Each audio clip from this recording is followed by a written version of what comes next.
छत्रपती शिवाजी महाराज की जय। छत्रपती शिवाजी महाराज की जय।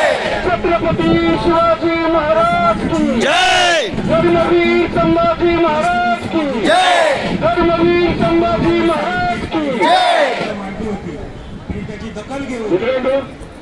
मला वाटतं तुम्ही गडचिरोली पासून कोल्हापूर पर्यंत आणि रत्नागिरी पासून ठाण्यापर्यंत पालघर पर्यंत या ठिकाणी राष्ट्रीय आरोग्य अभियान अधिकारी कर्मचारी एकत्रीकरण समितीच्या अंतर्गत जेवढे सगळे अधिकारी कर्मचारी आपल्या मागण्याबाबत आपल्या दिलेलं आरक्षण आपल्याला पुरेसं आहे का, त्यातून आपली सामाजिक आर्थिक परिस्थितीची सुधारणा होत्या की याचा अर्थचिंतन करण्याची गरज आलेली आहे। 5 ऑगस्ट पासून या ठिकाणी तुम्ही संपामध्ये आहेत। तुम्ही जे मला असं वाटतं आज 10 तारीख आहे वाडी वस्तीतून आणि गेले 22 दिवस आपण कुठल्याही प्रकारच्या ऊन पावसाचा विचार न करता गेले 22 दिवस तुम्ही प्रत्येक जिल्ह्यामध्ये माझ्या सगळ्या बंधूंनी आणि भगिनींनी जो या आंदोलनाचा किल्ला लढवला त्या सर्व बंधू आणि भगिनींचं मी एकत्रीकरण समितीच्या मार्फत सर्वांच्या या ठिकाणी पहिल्यांदा आभार व्यक्त करतो। आज या ठिकाणी येण्याची वेळ ही आहे ती फक्त तुमच्या समोरच तुमच्यामुळेच आहे। आज जो तुमच्या समोर मी उभा आहे तो फक्त तुमच्या सर्वांच्या एकीमुळे फक्त उभा आहे। तुम्ही जर सर्वजण एकत्र राहिला नसता आणि तुम्ही जर ही एकी दाखवली नसती तर कदाचित महाराष्ट्रामध्ये आणि आपला हा आवाज महाराष्ट्राच्या प्रत्येक कोपऱ्यापर्यंत पोहोचला नसता। या सगळ्या गोष्टीचं जे श्रेय आहे ते श्रेय मी तुम्हाला एकत्रीकरण समितीच्या मार्फत या ठिकाणी उपस्थित असणाऱ्या आणि आपल्या प्रत्येक जिल्ह्याच्या ठिकाणी अजूनही त्या ठिकाणी एक आशा ठेवून किल्ला लढवणाऱ्या सगळ्या माझ्या बंधू आणि भगिनींचं या ठिकाणी श्रेय। मित्रांनो, तुम्ही जो काही 22 दिवसाचा जो काही प्रवास केला आणि तुमच्याबरोबर एकत्रीकरण समितीच्या माध्यमातून जो 18 मे पासून पुण्याच्या बैठकीपासून गेले 5 महिने जो काही प्रवास आम्ही केला सगळ्या संघटनांच्या पदाधिकाऱ्यांनी, या सर्वांचं श्रेय जे आहे त्या सर्वांचं श्रेय म्हणजे या ठिकाणी माझ्या हातात असणारे एकच कागद आहे। परंतु हा जो एकच कागद आहे तो एकच कागद अशा व्यक्तीचा कागद आहे की ज्या व्यक्तीला संविधानानं कॅबिनेट मंत्रीपद दिलेलं आहे त्या व्यक्तीचा हा कागद आहे। आणि या कागदाला ज्याप्रमाणे आपण कायदा एखादा लिहितो त्याप्रमाणे या व्यक्तीच्या सहीला या व्यक्तीच्या कागदाला तो एक घटनेचा संविधानाचा अधिकार आहे मित्रांनो। आणि म्हणून मी तुम्हाला सांगतो की तुम्ही जे काय गेल्या 22 दिवसाच्या कालावधीमध्ये किंवा याच्यापूर्वी सुद्धा गेले 22 वर्ष तुम्ही वेगवेगळ्या माध्यमातून जिल्ह्याला जो काही तुम्ही राष्ट्रीय आरोग्य अभियान अंतर्गत जो काही तुम्ही तुमचा त्याग केलेला आयुष्यामधला या त्यागाचं एक मृत्यूवत उदाहरण आहे की जे कित्येक वर्ष आपले प्रश्न सुटलेले नव्हते ते प्रश्न या तुमच्या 22 दिवसाच्या आंदोलनामुळे जवळजवळ 100% सुटल्यासारखे जातात। आपण घेऊन गेलो होतो जे आपण प्रथम 18 मागण्यांचा समावेश केलेला होता, परंतु या 18 मागण्यांच्या मध्ये आपण त्याच्यानंतर समायोजनासंबंधी 9 मागण्या होत्या आणि आपल्या आर्थिक बाबीच्या सामाजिक बाबीच्या इतर आपल्या 9 मागण्या होत्या। त्यामुळे आपण याच्यामध्ये काय केलं की समायोजनाच्या ज्या 9 मागण्या होत्या त्या 9 मागण्या आपण त्याच्यामध्ये मर्ज केल्या आणि समायोजना संबंधीच्या सगळ्या मागण्या एकत्र करून फक्त 3 मागण्या केल्या की ज्याच्यामध्ये या 3 मागण्यामध्ये समायोजनाचा विषय संपेल या पद्धतीने आपली ती भूमिका राहिली। आणि इतर ज्या 10 मागण्या होत्या त्या 10 मागण्यांसाठी आपण अनेक वर्ष संघर्ष केला। अनेक वर्ष, आता नाही अनेक वर्षापासून तुम्ही या 10 मागण्यांचा संघर्ष केला की ज्या 10 मागण्यांच्या नुसार अगदी ज्या व्यक्तीला 1 दिवस सुद्धा NHM कार्यक्रमामध्ये झालेला आहे त्या व्यक्तीला सुद्धा त्या 10 मागण्यांच्या अनुषंगाने फायदा होणार आहे हे पहिल्यांदा मी सांगतो। एकही कर्मचारी पण तो महानगरपालिकेचा असेल, जिल्हा परिषदचा असेल किंवा आणखीन कुठल्याही ठिकाणी काम करत असेल, तर या सगळ्या कर्मचाऱ्यांना या 10 मागण्यांच्या अनुषंगानं सगळ्या गोष्टींचा लाभ तुमच्यापर्यंत पोहोचणार आहे. हे सर्वात महत्वाचं आहे. जो तुमच्या 14 मार्च 2024चा समायोजनाबाबतचा GR काढला, त्या GR ची अंमलबजावणी आणि त्याच्या व्यतिरिक्त ज्या 10 मागण्या आहेत, त्या 10 मागण्यांच्या अनुषंगाने जे काही केलं ते मी अगदी मनापासून आपल्या सर्वांच्या वतीनं आपले पालक आरोग्यमंत्री महोदय श्री प्रकाशजी आंबेडकर साहेब यांचं मी आपल्या सर्वांच्या वतीनं मनापूर्वक धन्यवाद या ठिकाणी देतो. 14 मार्च 2024चा जो GR निघाला की ज्याच्यामुळे आपला एक बस तयार झाला, त्यावेळेचा तत्कालीन आरोग्यमंत्री महोदय डॉक्टर तानाजी सावंत साहेब यांचाही मी आपल्या सगळ्यांच्या वतीने या ठिकाणी आभार व्यक्त करतो. एक कायदेशीर जो आपल्याला संविधानाने जो बेस तयार करून दिला, या बेसवर आपल्या कर्मचाऱ्यांचा जो भविष्याचा प्रश्न आहे, त्या भविष्याचा मित्रांनो प्रश्न सुटलेला आहे. आता फक्त एकच राहिलेला आहे, फक्त घाई करायची नाही.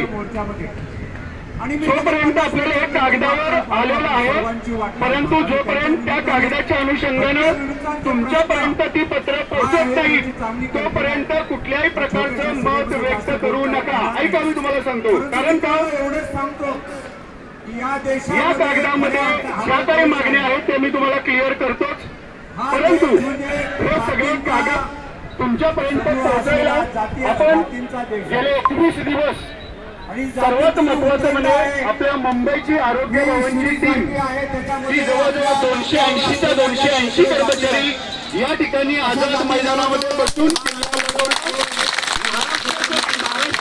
प्रकारचं मार्गदर्शन केलं. आणि मी खरं सांगतो, हा जो किल्ला आरोग्य भवनच्या सगळ्या अधिकारी कर्मचाऱ्यांनी जो लढवला, त्याच्यामुळे हा सगळा जो काही लोकांच्या पर्यंत जो काही संदेश पोहोचला, तो संदेश अतिशय महत्वाचा होता. आणि त्यामुळे मी आरोग्य भवनच्या सगळ्या अधिकारी कर्मचाऱ्यांच्या या ठिकाणी अभिनंदन करतो. याच्याबरोबर आपल्या पुण्याचं कुटुंब कल्याण कार्यालय आणि त्या ठिकाणी असणारे जे विविध 7-8 ब्युरो आहेत, त्या ब्युरो मधले सगळे कर्मचारी सुद्धा कुटुंब कल्याण पुणे कार्यालयाच्या त्या ठिकाणी बसलेले होते. अटीच्या अटी आपल्या उपसंचालक कार्यालयाचे सगळे अधिकारी कर्मचारी संपामध्ये होते. महानगरपालिकेच्या अंतर्गत येणाऱ्या सगळ्या महानगरपालिकेचे जवळजवळ 60-70% कर्मचारी संपामध्ये होते. आणि जिल्ह्याच्या अंतर्गत येणारे अगदी उपकेंद्रांच्या पर्यंत येणाऱ्या माझ्या सगळ्या भगिनी यांनी जो 22 दिवसाचा जो ऊन पावसामध्ये संघर्ष केला, मित्रांनो, या संघर्षाचं धोतर म्हणजे या आपल्या 10च्या 10 मागण्या मान्य झालेल्या आहेत. निघलेला आहे की माझी सगळी 285 लोकांची टीम जी आरोग्य भवनला होती, जे सगळं तुमचं इम्प्लिमेंटेशन करणारी होती, जे तुम्हाला पत्र देणार होती, ज्या फायली पुटअप करणार होती, ही सगळी टीम कुठे होती? आरोग्य भवन मध्ये. आणि त्याच्यामुळे तुमची फक्त पत्र निघायची फक्त बाकी आहे. मात्र आपल्याला पत्राच्या सोबत, पत्राच्या अगोदर कॅबिनेट महोदयांनी, आरोग्यमंत्री महोदयांनी या सगळ्या मागण्या मान्य केलेल्याचं पत्र दिलेलं आहे.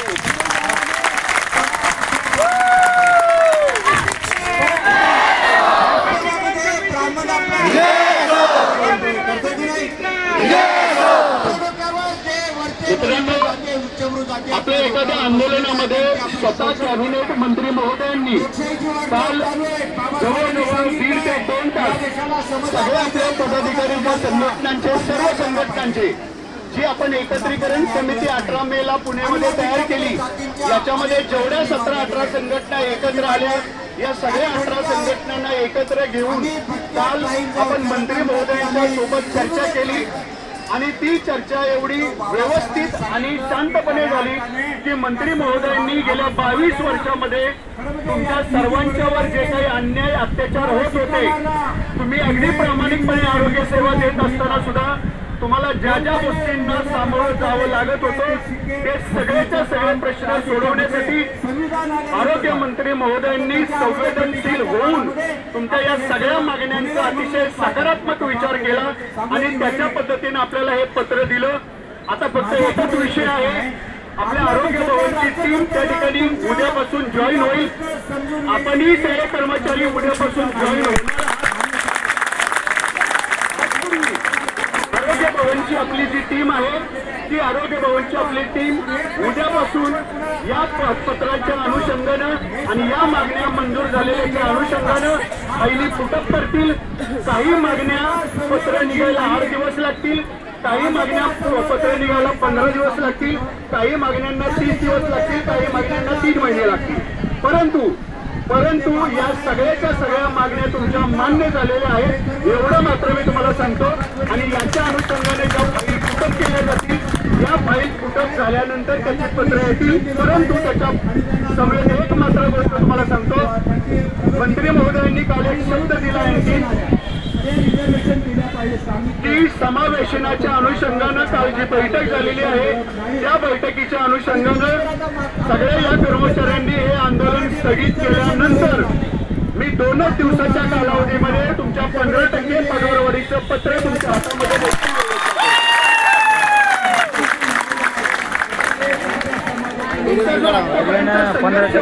खूप झाला बाबा. तो पहिल्या टप्प्यामधला पगारवाढीचा संघर्ष मिटला आहे आणि याचा फायदा मित्रांनो तुमच्या समायोजन प्रक्रियेला होणार आहे. कारण आपल्या समायोजन प्रक्रियेमध्ये एक गोष्ट होती बघा की तुमचं समायोजन केल्यानंतर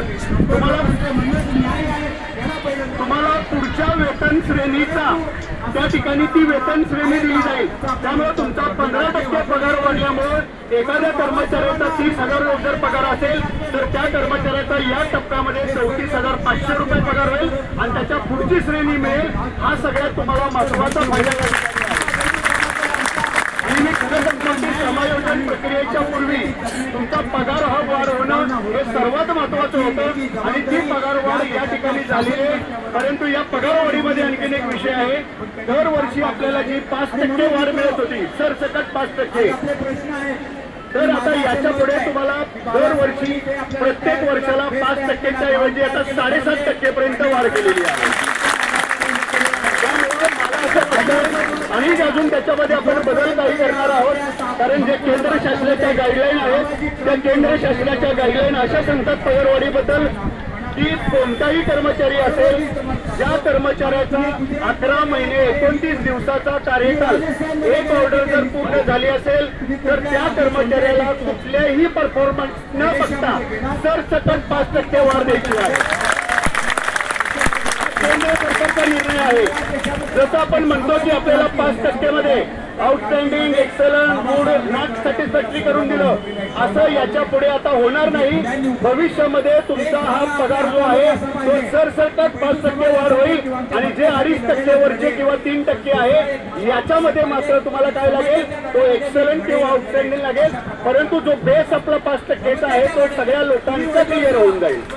आणि त्याच्या व्यतिरिक्त जी आम्ही 1 वेळच्या मानधनवाढीचा जो आपण विचार केलेला होता तो या 5% जो परफॉर्मन्स 2.5% आणि अजून 10%, सॉरी 7.5% असा एकूण टोटल तुमचा 15% पगारवाढीचं पत्र कदाचित 2 दिवसामध्ये किंवा पुढच्या आठवड्यामध्ये तुमच्या हातामध्ये मिळून जाईल. फक्त आपली आरोग्य भवनची टीम तिथं पोहोचली पाहिजे. काल फाईल तयार झालेली आहे. फाईल आयुक्त मॅडमची सही होऊन फक्त सचिवांची सही होईल आणि पत्र तुमच्या पुढच्या आठवड्यामध्ये किंवा या शुक्रवारपर्यंत सुद्धा तुमच्या हातामध्ये पडून जाईल. आणि ते पगारवाढीचं पत्र जे आहे ते मात्र लक्षात घ्या 1 जुलै 2025 पासून आहे, हे समजून घ्या. 1 जुलै 2025 पासून 2 महिने आहे किंवा तुमचं जे आता नवीनचं कॉन्ट्रॅक्ट चालू झालेलं आहे ते 1 जुलै 2025 आहे. त्यामुळे 1 जुलै 2025 पासून तुम्हाला तो पगारवाढीचा फरक जो आहे तो पगारवाढीचा फरक मिळेल. याच्या व्यतिरिक्त तुम्हाला सगळ्या काही मला 15,000 भेटते ना. 2 महिन्याचा फरक 15,000 भेटते मला. माझी पगार जास्त ना आता 60% वाढायली ना ते 15% वाढायली 15% वाढणार 32,000 चालू होता. परंतु याच्यावर आपण ते प्रपोजल दिलेलं आणि त्याला तत्वता मान्यता दिलेली. जे 15,000च्या वरचे कर्मचारी आहेत त्या कर्मचारी स्वतःहून इच्छुक आहेत की मला प्रॉव्हिडंट स्कीम लागावी, त्या कर्मचाऱ्यांचा 1,800 रुपये शेअर आणि शासनाचा 1,800 रुपये शेअर या पद्धतीनं ते EPFची योजना जी आहे ती EPFची योजना कर्मचाऱ्यांना लागू करण्याचं तत्वता मान्य केलेलं आहे. तत्वता बजेट आल्याशिवाय नाही मान्य. तुमचा जो आणखीन एक महत्वाचा होता विषय की ज्या कर्मचाऱ्यांचा किंवा ज्या आपल्या कर्मचाऱ्यांचा कामावर असताना ऍक्सिडेंटमध्ये मृत्यू झाला, कुठल्या तरी एखाद्या ह्याच्यामुळे मृत्यू झाला, तर या कर्मचाऱ्याला वेलफेअर फंडातून आपण मागणी केलेली होती. त्याच्यामध्ये थोडंफार रक्कम कमी जास्त होईल. जर एखाद्या कर्मचाऱ्याचा मृत्यू झाला तर त्याला आपण संघटनेमार्फत 50 लाख रुपयाची मागणी केलेली होती. जर एखाद्या कर्मचाऱ्याला कायमस्वरूपी एखादं अपंगत्व आलं तर 25 लाखाची मागणी केलेली होती. आणि जर का त्या कर्मचाऱ्याच्या औषध उपचारासाठी पैसे लागणार असतील तर ते 2 ते 5 लाखापर्यंतची मागणी केलेली होती. ही सुद्धा मागणी आपली तत्वता मान्य केलेली आहे. आता याच्यामध्ये थोडंफार इकडे तिकडे होईल, परंतु आपल्याकडे मागच्या वर्षीचे बजेटमध्ये आणि चालू वर्षाच्या बजेटमध्ये जवळजवळ 18 कोटी स्टेट बजेटमध्ये शिल्लक आहेत. त्यामुळे कर्मचाऱ्यांचा ज्या कर्मचाऱ्यांचा मृत्यू झालेला आहे त्याचा प्रस्ताव मी याच्यापूर्वी एक मला वाटते अमरावतीमधला एक प्रस्ताव होता, 2 महिला भगिनींचा होता, तो प्रस्ताव दिलेला होता. परंतु ही स्कीम जी आहे ती माझ्या माहितीप्रमाणे 1 जानेवारी 2025 पासून लागू राहील.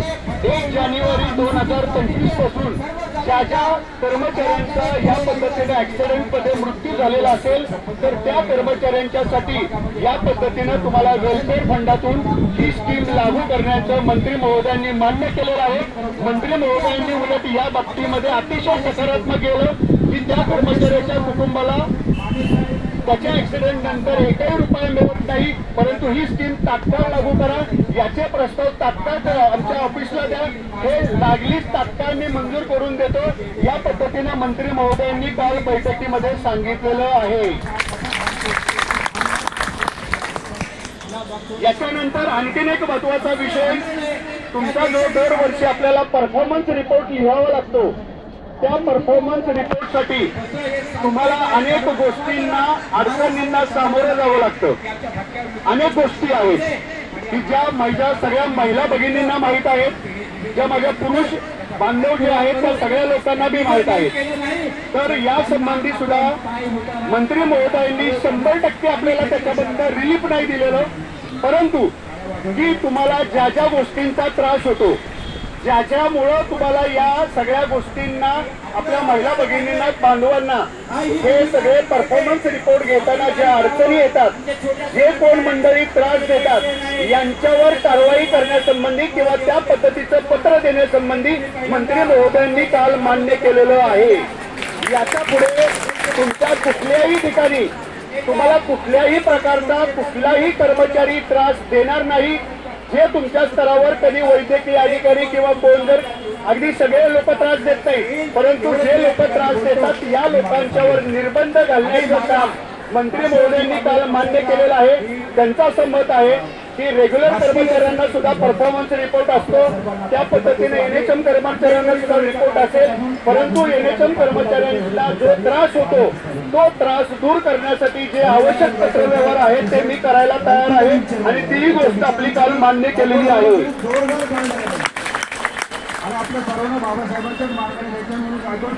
याच्या व्यतिरिक्त अजून एक होता, तो प्रस्ताव फक्त आपल्याला स्टेट बजेटमध्ये मान्यतेला पाठवायचा आहे. आपल्याला माहित आहे की 3 आणि 5 वर्षे पूर्ण झाल्यानंतर लॉयल्टी बोनस होता आणि हा लॉयल्टी बोनस दिल्यानंतर आपल्याला माहित आहे की जे 2016 पूर्वी लागलेले कर्मचारी आणि 2017 नंतर लागलेले कर्मचारी यांच्या मानधनवाढी मधला जो फरक आहे याच्यासाठी पुन्हा वेतन सुसूत्रीकरण करण्याला मान्यता दिलेली आहे. सर्वात महत्वाचं आपल्या पुण्याच्या कार्यालयाने आणि SHSLRC पुण्याच्या कार्यालयाने एक प्रस्ताव तयार केलेला होता की जो लॉयल्टी बोनसच्या ऐवजी एक्सपिरियन्स बोनस म्हणून होता की ज्याच्यामध्ये 3 वर्ष 5 वर्ष 7 वर्ष 8 वर्ष 11 वर्ष 14 वर्ष 17 वर्ष जेवढ्या सर्व्हिस झालेल्या आहेत त्या प्रमाणामध्ये तुमची मानधन वाढ करण्याचं आणि त्या पद्धतीनं रॅशनलायझेशन करण्याचं तत्वता या ठिकाणी आरोग्य मंत्री महोदयांनी मान्यता दिलेली आहे. अनेक वर्षाचा जो तुमचा प्रश्न होता की नवीन कर्मचाऱ्यांचे पगार वाढलेले आहेत, जुन्या कर्मचाऱ्यांचे पगार कमी झालेले आहेत, आता 2017 नंतरच्या कर्मचाऱ्यांना सुद्धा फायदा होईल की जर त्यांना 5 वर्षे पूर्ण झालेली असतील तर त्यांना सुद्धा लॉयल्टी बोनस मिळेल.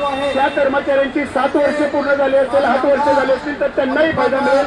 परंतु जे माझे जुने कर्मचारी होते की ज्या कर्मचाऱ्यांना 2016 पूर्वी लागल्यानंतर सुद्धा 2017चे कर्मचारी ते त्यांच्या पगाराच्या बरोबर समतोल होते किंवा त्याच्यापेक्षा जास्त पगार वाढलेले होते तर या कर्मचाऱ्यांना या ठिकाणी तुम्हाला आता रिलीफ मिळेल. जुन्या सगळ्या कर्मचाऱ्यांचे पगार समायोजन होईपर्यंत तुमचे वाढलेले असतील आणि कदाचित तुम्हाला याचा फायदा आणखीनच होईल जर का तर वेतन सुसूत्रीकरण तुमचं समायोजनाची ऑर्डर मिळण्यापूर्वी झालं तर तुम्हाला पुढच्या श्रेणीची वेतन श्रेणी मिळून जाईल. 15% मिळून जाईल प्लस ते वेतन श्रेणी मिळून जाईल. हा सर्वात महत्वाचा फायदा आहे. त्यामुळे लक्षात घ्या की तुम्हाला भविष्यामध्ये समायोजनच्या प्रक्रियेमध्ये गेल्यानंतर तुमची जी वेतन श्रेणी वाढणार आहे, ज्या S1 ते S27 पर्यंत वेतन श्रेणी आहे त्या श्रेणीमध्ये वाढ होण्यासाठी तुम्हाला एक महत्वाची बेनिफिट या ठिकाणी मिळालेला आहे. हे एक त्याच्यामध्ये आहे. व्यतिरिक्त तुमचा एक पे प्रोटेक्शनचा विषय होता. मला एक सचिन बोपाचे नावाचे एक माझे मित्र आहेत, असतील का नसतील तर माहीत नाही मला, असू द्या. अनेक वर्ष अनेक दिवस ते मला या विषयावर संपर्क करत होते, पत्र देत होते. तर याच्यामध्ये एक पे प्रोटेक्शनचा नियम होता. कदाचित नवीन मुलांना तो पे प्रोटेक्शन काय ते माहीत नसेल. पे प्रोटेक्शन विषय असा होता की तुम्ही आता एखादा कर्मचारी 30,000 रुपये पगारावर काम करत असेल, त्या कर्मचाऱ्याच्या काही वैयक्तिक अडचणीमुळं त्याला तिथून एखाद्या ठिकाणी बदली हवी असेल तर बदली जर हवी असेल तर तो काय करायचा, नवीन त्या ठिकाणी जो काही अर्ज जाहिरात सुटलेली असेल त्या नवीन जाहिरातीमध्ये जायचा आणि नवीन जाहिरातीमध्ये जाऊन तो ऍप्लिकेशन करून जायचा. परंतु आता त्याचा पगार जर वाढून 30,000 झाला असेल आत्ता आणि नवीन पदाचा जर पगार 20,000 असेल तर त्याला पगार किती दिला जात होता, 20,000. आता याच्या पुढे असं होणार नाही. याच्या पुढे त्याचा बदलीच्या पूर्वी जो पगार त्याचा 30,000 असेल तर तोच पगार तो नवीन पदावर गेल्यानंतर त्याचा असेल. याला तो प्रोटेक्शन म्हणतात. हा नियम 2007 पूर्वी चालू होता. मध्यंतरीच्या कालावधीमध्ये तो बंद केला होता. तर तो पे प्रोटेक्शनला सुद्धा या ठिकाणी काल तत्वता मान्यता देण्यात आलेली आहे. समाजाच्या वतीने मी आणि तसेच महाराष्ट्रातील, मध्य प्रदेशमधील, छत्तीसगडमधील गोपाळ समाजाच्या वतीने सन्माननीय पद्मश्री एक आणखीन एक करूया. मी तुम्हाला EPFचा विषय सांगितला या पद्धतीनं मला एक आठवड्यापूर्वी मध्य प्रदेशच्या राज्याने सगळ्या कर्मचाऱ्यांना ग्रॅज्युटी लावण्याचा निर्णय घेतलेला आहे. तर त्या ग्रॅज्युटीच्या अनुषंगाने सुद्धा जसं प्रॉव्हिडंट फंड आहे त्याप्रमाणे ग्रॅज्युटीच्या अनुषंगाने सुद्धा आपल्याला त्या ठिकाणी फाईल मूव्ह करायची आहे. जर मध्य प्रदेशच्या धर्तीवर आपल्याला ग्रॅज्युटी मिळाली तरी सुद्धा त्या गोष्टीचा फायदा कर्मचाऱ्यांना भविष्यामध्ये होणार आहे. तुमच्या सेवानिवृत्तीच्या नंतर ते होणार आहे. तर त्या पद्धतीने आपण EPF आणि ग्रॅज्युटी हे दोन्हीच्या दोन्ही विषय ठेवलेले होते.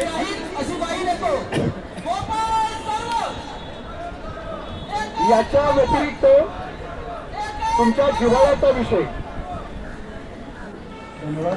जो समुदाय आरोग्य अधिकाऱ्यांना 6 वर्षापूर्वीपासून आपण हे जे केडर आपल्याकडे निर्माण झालेले ते 6-7 वर्षापासून कदाचित 8 वर्ष काही जिल्ह्यामध्ये झालेले असतील.